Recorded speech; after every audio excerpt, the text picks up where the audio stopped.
कदम कदम पर चर्चा की है। जड़ वस्तु के ऊपर कोई उपकार नहीं किया जा सकता, किंतु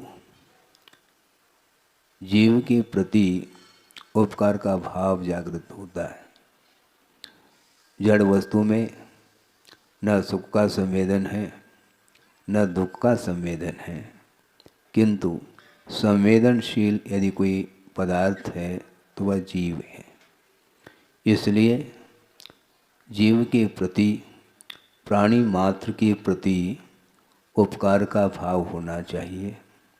प्राणी मात्र के प्रति करुणा का भाव जागृत होना चाहिए।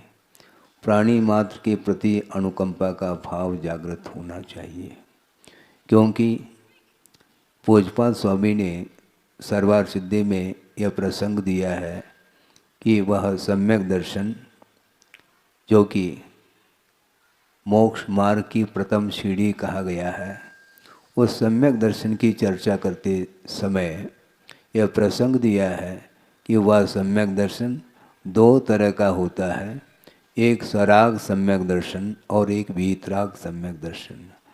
वीतराग सम्यक दर्शन के स्वामी तो श्रमण हुआ करते हैं, किंतु सराग सम्यक दर्शन जो होता है वह किमात्मक होता है। तो उन्होंने स्पष्ट किया है, प्रशम संवेग अनुकंपा आस्तिक्य आदि अभिव्यक्ति लक्षणम प्रथमम सराग सम्यक दर्शनम, ऐसा कहा। सम्यक दर्शन तो है, किंतु उसके साथ राग जुड़ा हुआ है। लेकिन यह ध्यान रखें, राग भी दो तरह का होता है, एक विषयानुराग होता है और एक धर्मानुराग होता है। धर्म के प्रति अनुराग होना चाहिए। राग हमेशा हमारे लिए एकांत रूप से बंध के लिए कारण नहीं होता, किंतु जो धर्मानुराग होता है वह परंपरा से निर्वाण के लिए कारण बताया है। इसलिए प्रशम, सम्वेग और अनुकंपा यही जिसके अंग हैं, ऐसा वह सराग सम्यक दर्शन माना जाता है। उसमें अनुकंपा शब्द को भी लिया है। अनुकंपा किसके प्रति की जाती है, किस व्यक्ति के प्रति करुणा का भाव जागृत होता है, यह भी स्पष्ट किया है। आप लोग दूर दूर से आए हैं। अभी यह परिचय दिया जा रहा था कि अहिंसा के पुजारी, अहिंसा के अग्रदूत, ऐसे शब्दों के प्रयोग आपने किए हैं। ठीक किया है आपने, क्योंकि अहिंसा के प्रति लगाव जो होता है वह विरल व्यक्तियों के जीवन में ही वह लगाव उत्पन्न होता है। बहुत सारे ऐसे भी इस धरती पर जीव हैं, मनुष्य के रूप में हैं, इसके उपरांत भी उनकी वृत्ति पशु से भी गई बीती देखने को मिलती है। एक सिंह को भी आपने देखा होगा, सुनते हैं, वह जो सिंह अर्थात व्याघ्र है वह शिकार करता है, किंतु शिकार कब करता है, जब भूख लगी है तो वह शिकार करके उस भूख को शांत करता है। उसके बाद वह शिकार नहीं करता, ऐसा भी सुनने को मिलता है।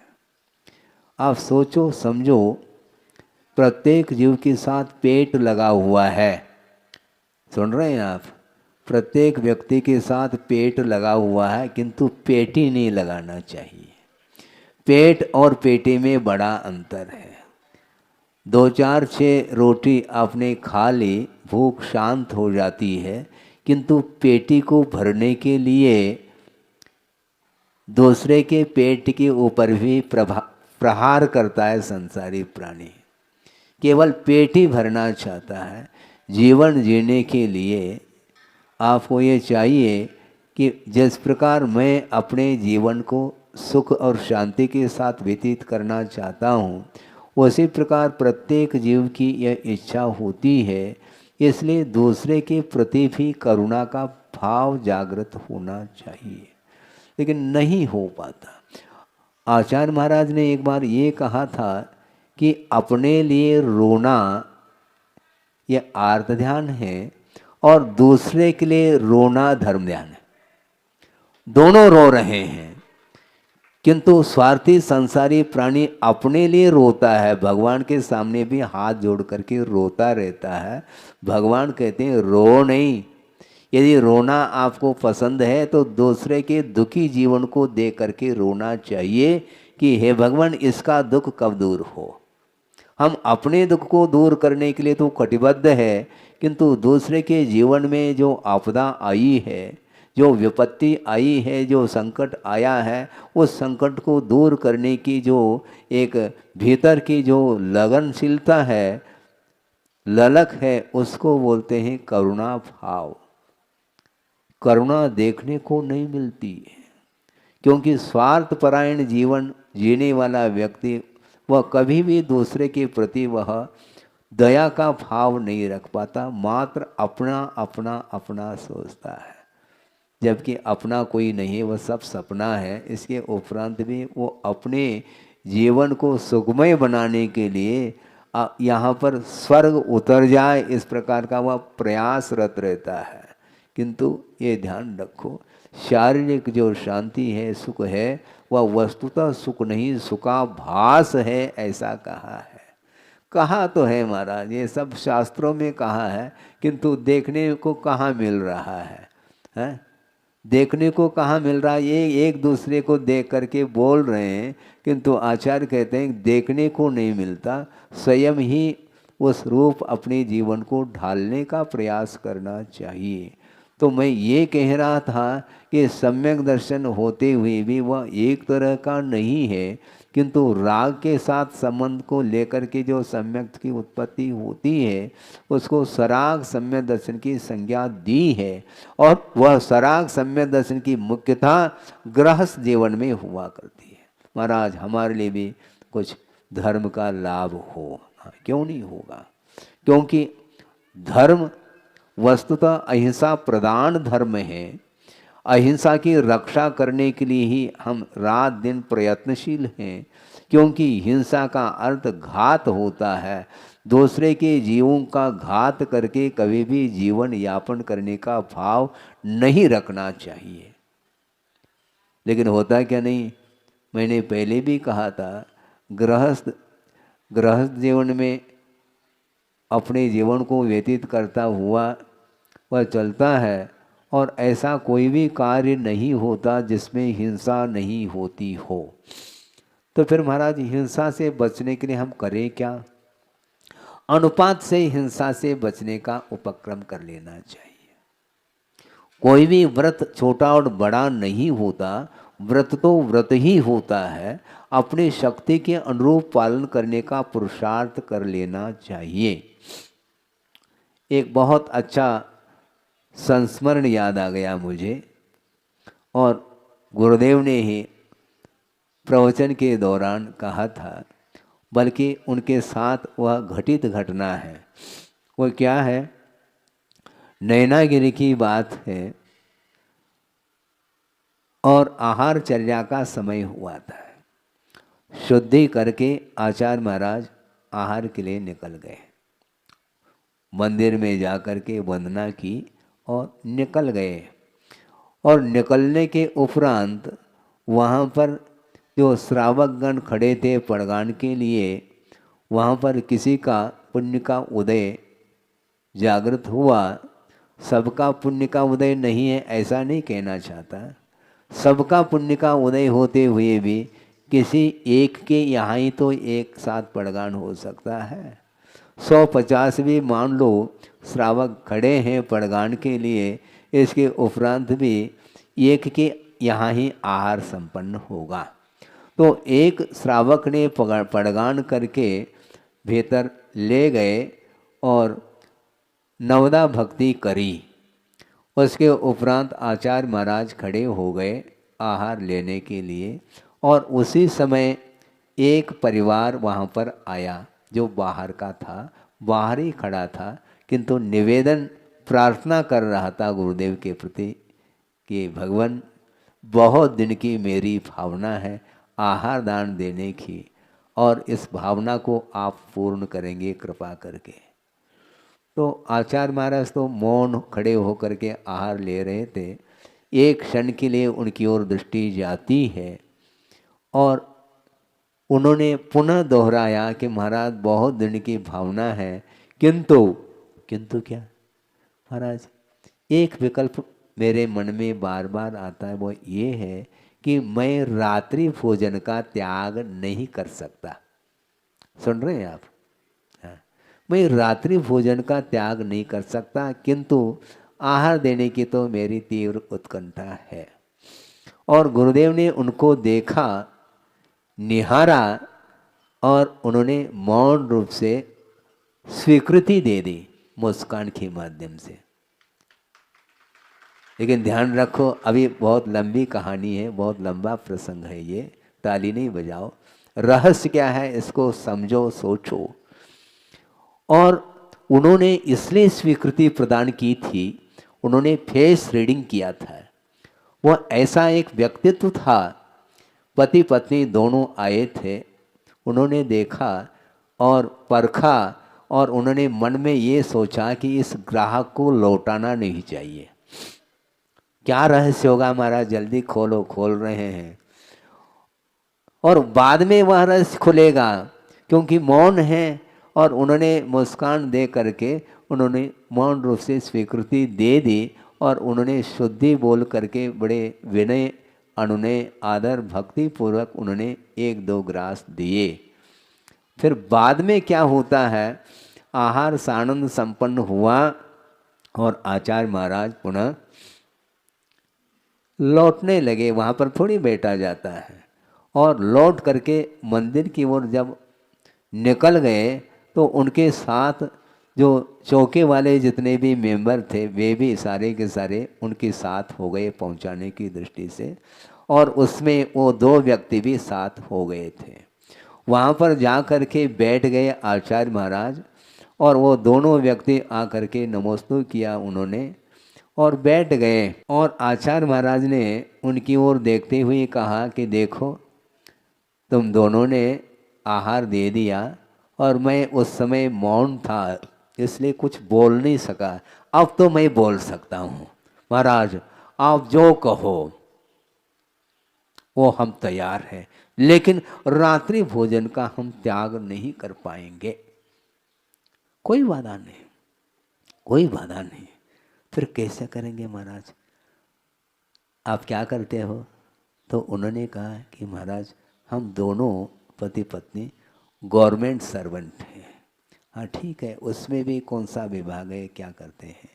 कुछ नहीं, मैं तो डिप्टी कलेक्टर हूँ और ये श्रीमती जज हैं। आ गई बात समझ में? ये व्यक्तित्व उन्होंने पहले से ही पहचान ली थी, क्या व्यक्तित्व है इनके अंदर। उन्होंने बहुत अच्छा, बैठ जाओ, लेकिन ये ध्यान रखो रात्रि भोजन त्याग नहीं कर सको, कोई बाधा नहीं, क्योंकि आपके सामने समस्या है। समय पर कोर्ट जाना पड़ता है, समय पर जो है वह ड्यूटी देने पड़ती हैं, इसलिए कोई बाधा नहीं। लेकिन मैं आपके लिए जो नियम देना चाहता हूँ उसको तो लेना पड़ेगा। महाराज रात्रि भोजन त्याग को छोड़ करके आप जो दे दो उसके लिए हम मंजूरी देते हैं। अच्छी बात है, ऐसा करो। ऐसा कहा, ऐसा कहने का अर्थ क्या? कोई 5 लाख का दान देने के लिए कहा जा रहा है क्या? नहीं, ऐसे का अर्थ है 5 अनुव्रत अंगीकार करो। महाराज ये तो उससे भी कठिन है, रात्रि भोजन त्याग से भी बहुत जटिल विषय है मेरे लिए, बहुत कठिन है ये। कठिन कुछ नहीं है, मैं समझाता हूँ, सुनो और आप लोग भी सुने। उन्होंने ये कहा कि आप गवर्नमेंट सर्वेंट हैं और गवर्नमेंट के तरफ से आपको जो सैलरी मिलती है, जो पे मिलता है, उतना ही लेना, उसके अलावा 1 पाई भी नहीं लेना। समझ रहे हैं आप? अर्थात रिश्वत नहीं लेना। महाराज ये तो हमसे बहुत अच्छे तरह से निभ जाएगा नियम। और इसमें 5 अनुव्रत गर्भित हैं, अंतर्भूत है, ये ध्यान रखो। कैसा? जो सैलरी मिलती है उसके अलावा 1 पाई भी हम नहीं लेंगे, इसमें सत्यव्रत का पालन होगा।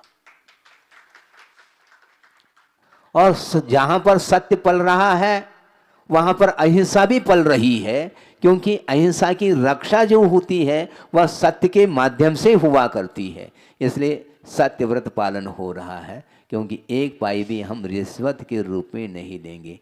जब सत्य का पालन होगा तो चोरी संभव नहीं।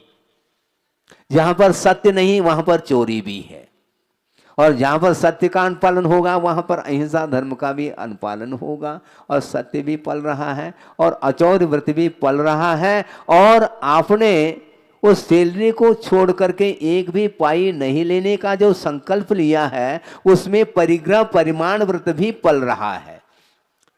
परिग्रह सीमित हो गया, परिमाण हो गया क्या नहीं। मान लो 1,00,000 रुपए भी यदि मान लो आपको सैलरी मिल रही है, कोई बाधा नहीं, आप ले लो, किंतु 1,00,000 रुपए के ऊपर हम एक पाई भी नहीं लेंगे। अब सोचो, विचार करो, जो कलेक्टर होता है उसके लिए इतना पे मिल रहा है, इसके उपरांत भी रिश्वत के माध्यम से करोड़ों रुपयों का संचय किया जाता है। वह अनीति मानी जाती है, ध्यान रखो।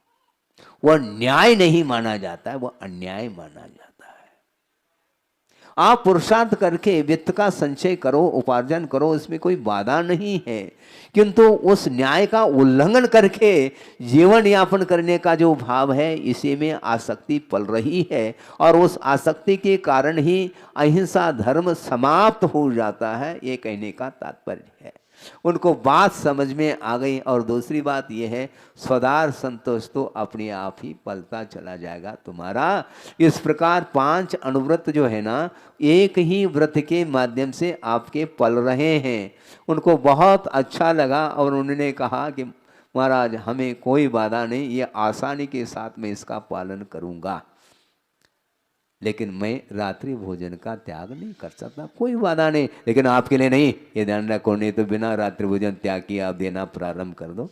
ऐसा नहीं, उनके सामने जो समस्या थी वो समस्या का हल है, यह समाधान है, क्योंकि धर्म से किसी को वंचित नहीं किया जा सकता। मात्र रात्रि भोजन त्याग का नाम ही धर्म है ऐसा नहीं, इसका भी पालन करें, किंतु इसके साथ साथ इस प्रकार की भी धर्म की उपासना की जा सकती है और करना चाहिए। इस प्रकार आचार्य महाराज की ये कुशलता है कि किसी को भी है वापस नहीं, किसी ग्राहक को वो वापस लौटाने नहीं देते, लौटने नहीं देते। वो अपनी क्षमता के अनुरूप धर्म का पालन करो। अर्थ ये है कि अहिंसा की उपासना करने वाला व्यक्ति हमेशा परिग्रह से दूर रहता है और रहना चाहिए। यहां तक कि रत्नकंड श्रावकाचार्य में ये प्रसंग आता है, उस प्रसंग को आपके सामने रख रहा हूं 5-10 मिनट में। उसको सुन करके पढ़ करके आपको आश्चर्य लगेगा। आप तो उच्च कुल में पैदा हुए हो और एक नीच कुल में पैदा हुआ है, कौन? चांडाल। और उसका नाम लिया है किसने? आचार्य समंतभद्र स्वामी ने रत्नकंड श्रावकाचार्य के अंदर उसको उसका नाम उल्लेखित किया है। सम्यक दर्शन संपन्न मभि मातंग देहजम देवा देवम विदुर्भस्म गूढ़ांगारांतरोजसम, ऐसा कहा। आप सोचो, विचार करो। वह चांडाल नीच कुलीन माना जाता है, उसका स्पर्श नहीं किया जा सकता, किंतु ये ध्यान रखो सम्यक दर्शन से वह संपन्न हुआ है, उसके लिए देव संज्ञा प्राप्त हो गई है। देव का अर्थ देवादिदेव नहीं लेना, किंतु देव का अर्थ उसके अंदर पूज्यता आई है, वह आदर का पात्र हुआ है। देव का अर्थ वह पूज्य हुआ है, और पूज्यता का अर्थ यहाँ पर वह पूज्यता नहीं लेना, किंतु आदर का पात्र बना हुआ है। वो कौन? वह चांडाल होने के बावजूद भी। ऐसी कौन सी विशेषताएं महाराज, उस प्रसंग को आपके सामने रख रहा हूं।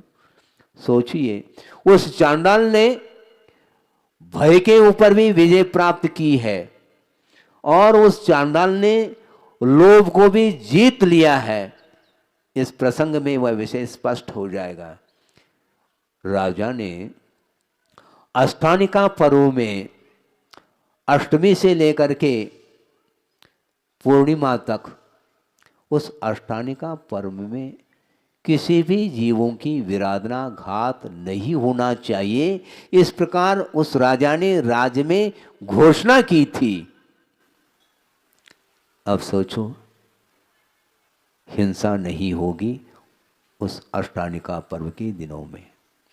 संयोग की बात है, राजा का राजकुमार और उसने उन दिनों में जीव का घात किया था, क्योंकि वह मांस का लोलुपी था और उसने छुप करके बगीचे के अंदर एक मेंढे का घात किया। मेंढा जानते हैं आप? है? उसका घात किया और उसको पका करके उसने भक्षण किया था। और यह बात राजा के कान तक पहुंच गई, खबर पहुंच गई। पहुंचते ही उसने, राजा ने कहा, कौन है, उसको पकड़ करके ले आओ। तो वहाँ तक जो खबर पहुंची थी वह किसके द्वारा पहुंची थी?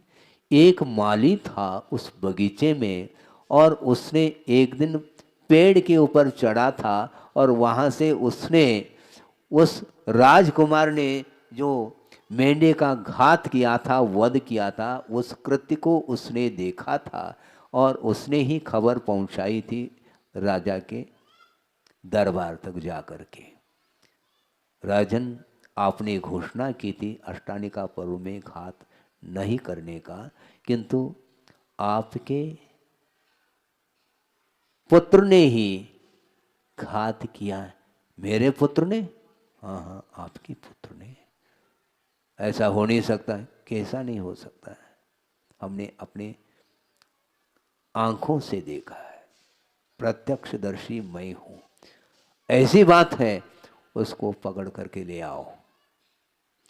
और उसको ले गए। अब राजा ने कहा, क्या कहा? इसने राजा के आदेश का उल्लंघन किया है, यह एक अपराध किया और साथ साथ जीव की घात करने का अपराध किया, इसलिए इसको इस प्रकार छोड़ा नहीं जा सकता। ये महान अपराधी है, इसलिए इसको प्राण दंड दिया जाएगा।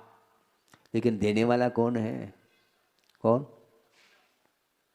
हाँ, चांडाल, जल्लाद भी बोलते हैं उसको।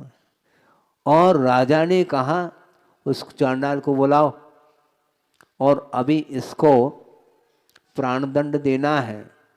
तो चांडाल को बुलाने के लिए राज्य की जो कर्मचारी थे, कोतवाल आदि, वहाँ पर पहुँच गए। कहाँ पर? जहाँ पर वह रहता था, उसके घर पहुँच गए। और उन लोगों ने कहा, कहाँ है वो चांडाल, है क्या नहीं? तो उस चांडाल की पत्नी ने कहा, क्या कहा ये बाद में बताऊंगा, किंतु चांडाल ने अपनी पत्नी को सूचना दी थी कि कोई भी बुलाने के लिए आ जाए तो तुम ये कह देना कि वह बाहर गए हैं, अभी नहीं हैं। और वह छुप करके घर के भीतर ही बैठा था। और उस कोतवाल आदि आ गए बुलाने के लिए। उन्होंने कहा कि कहाँ है वो चांडाल? नहीं, वो बाहर गए हैं। अरे, वो अभागा है। आज यदि वह उपस्थित होता तो उसके वध के द्वारा राजा के माध्यम से उसको पुरस्कार मिल जाता है, क्योंकि वह चांडाल है। वध करता तो उसके लिए इनाम मिल जाता राजा के माध्यम से। वह अभागा कहाँ चला गया? तो पत्नी के मन में लोभ जागृत हुआ। अच्छा, ऐसी बात है, वो बाहर गए हैं, बाहर गए हैं, ऐसा 2-4 बार बोल तो दिया, किंतु हाथ से संकेत कर दिया कि अंदर हैं। ये लोभ आ गया मन में। अच्छा, अंदर है, तो जा करके कोतवालों ने उस चांडाल को पकड़ लिया और राजा के पास खड़ा कर दिया। अब राजा ने कहा, देर मत करो। क्या करना है राजन? कुछ नहीं करना है। ये राजकुमार है और इसने राज की आज्ञा का उल्लंघन किया है और जीव का घात किया है। इसको जल्दी से जल्दी क्या करना है? इसका घात करना है। तो राजन, मैं घात तो नहीं कर सकता। क्यों, क्या बात है? मैंने चतुर्दशी के दिन वध के त्याग का संकल्प लिया है। सोचो, विचार करो। इसके पीछे भी थोड़ा सा विषय और है, उसको भी आपके सामने रखूं। वह ये है, मैंने चतुर्दशी के दिन इसलिए वध का त्याग किया है क्योंकि एक दिन मुझे सर्प ने काट लिया था और उसके फलस्वरूप मेरा अवसान हुआ है, ऐसा समझ करके परिवार लोगों ने मुझे स्मशान में ले जा करके वहां पर रखा था। किंतु ऐसा पुण्य का उदय था कि मेरा अवसान नहीं हुआ था। फिर हुआ कैसा?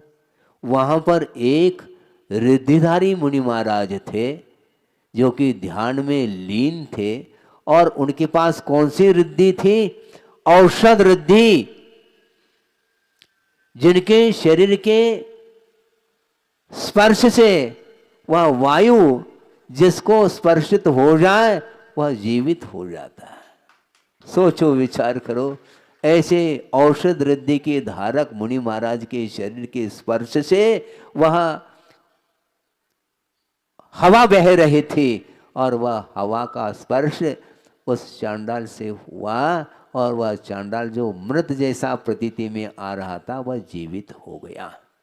और जीवित होने के उपरांत उसने सोचा, बहुत अच्छा अवसर है, रिद्धिधारी मुनि महाराज के प्रताप से पुनः प्राण आ गए हैं, अब मैं संकल्प लेता हूँ 14 के दिन मैं वध नहीं करूँगा। अन्य दिनों में तो वह वध करेगा, किंतु ये ध्यान रखो, अहिंसा धर्म का पालन उसने एक 14 के दिन उसने वध का त्याग किया था, किंतु उसका वह संकल्प, प्राण भी चले जाएं किंतु वह संकल्प अडिग रहेगा। और राजा को कह दिया, राजन आपको जो करना है वह कर लो, किंतु प्राण भी चले जाएं किंतु यह प्रण, यह संकल्प टूट नहीं सकता। इस प्रकार उसने कह दिया। न उसको मरण का भय रहा, मरण के भय को भी जीत लिया उसने, और लोभ जो दिया जा रहा था उस लोभ को भी जीत लिया। और राजा ने सोचा, चांडाल होकर के तुम 14 के दिन व्रत लेते हो, ये भी कोई व्रत है क्या? संभव नहीं है। इस प्रकार समझ करके उस राजा ने राजकुमार को भी और उस चांडाल को भी, कोतवालों को कह दिया, इन दोनों को वहां पर फेंक दो। कहां पर? बोरी में बंद करो पहले, और दोनों को ले जाओ और वहां पर फेंक दो जहां पर बड़े बड़े मगरमच्छ होते हैं, ऐसे तालाब में फेंक करके आ जाओ। तो उन दोनों को बांध करके ले गए, और वहां पर जो ही फेंक दिया तो वहां पर बड़े बड़े जो मगरमच्छ थे वो सारे के सारे राजकुमार को तो नोच नोच करके खा लिया, किंतु वह जो चांडाल था उसकी रक्षा जल देवताओं ने कर ली। सोचो, विचार करो। सिंहासन कर लिया किसके लिए? चांडाल के लिए। उसकी जीवन की रक्षा कर ली। किसका प्रताप है ये? अहिंसा संयमो तवो देवावित्तस पणमंती जस धम्मे सया मनो धम्मो मंगल मुख्यटम अहिंसा संयमो तवो।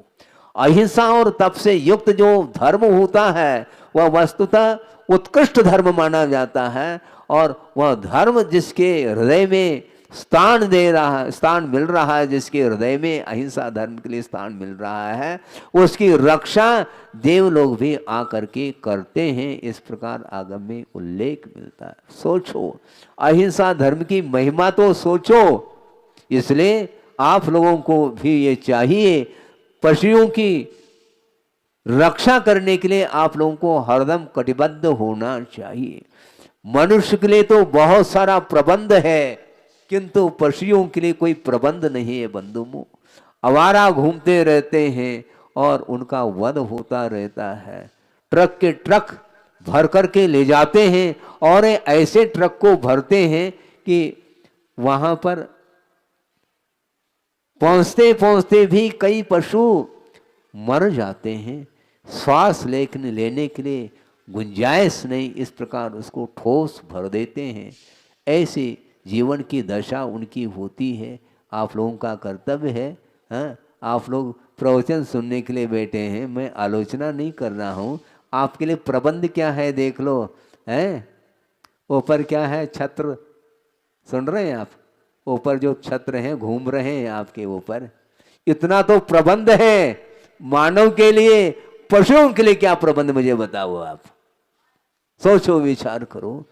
ऐसी स्थिति में आप लोगों का कर्तव्य है इस प्रकार प्रतिदिन, जहां पर स्लॉटर हाउस में हजारों की संख्या में बड़े बड़े पशुओं का भी वध होता है, इस प्रकार सुना गया। यांत्रिक जो कत्ल खाने खुले हुए हैं, वहां पर लाइन के लाइन लग जाती हैं, पशुओं की लाइन, और वो सारे के सारे उनकी दुर्दशा हो जाती है, जीवन का अंत हो जाता है उनका। जबकि उनकी जीवन की रक्षा की बात करो, क्योंकि पशु जीवन में भी यदि उन्हें जीवन दान किसी के द्वारा मिल जाता है तो उसके माध्यम से इतना उपकार होगा आपके ऊपर उन जीवों के द्वारा, जिसका हम बखान नहीं कर सकते हैं, क्योंकि इसको अभय दान की संज्ञा दी है, ये ध्यान रखो।